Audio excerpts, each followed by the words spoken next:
ខ្យល់ខ្លាំងខ្យល់តិចទឹកវាមានអាលោកឡើងចុះបើមានអ្នកណាទៅខាត់បានធម្មជាតិមានមេឃភ្លៀងមេឃរាំងហើយអ្នកណាក៏ជួបដែរ24ម៉ោងអ្នកណាក៏មានបញ្ហាត្រូវដោះស្រាយដែរហើយតែយើងបដោយចិត្តតាមរឿងខាងក្រៅពីហ្នឹងវាញ៉ាយហើយតែយើងកំណត់ដឹងថារឿងខាងក្រៅវាមានឡើងវាមានចុះវាមានគេសរសើរវាមានគេនន្ទាវាមានចំណេញវាមានខាតធម្មតាហើយខ្ញុំដោះស្រាយទទួល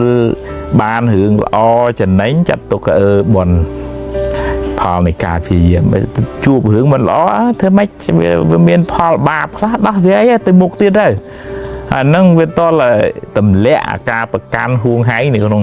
ធម៌លោកហៅតណ្ហាឧបាទានណាទម្លាក់អាការប្រកាន់ហួងហែងហើយបញ្ចូលមកវិញបញ្ញាស្មារតីសតិនៅខ្លួនហ្នឹងអាហ្នឹងទើបមិនសូវកើតទុកខ្លាំងមិនសូវញ៉ៃញ៉ៃទេអាណារឿងណាហួហើយចប់ហើយមិនទេតាយទេ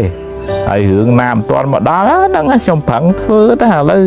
ស្អែកជួបរឿងអីដោះរឿងហ្នឹងទៅអាហ្នឹងមិនសូវញ៉ៃញ៉ៃទេហើយបើយើងសំមូម៉ៅហ្នឹងញ៉ៃញ៉ៃច្រើនហើយអនុមោទនា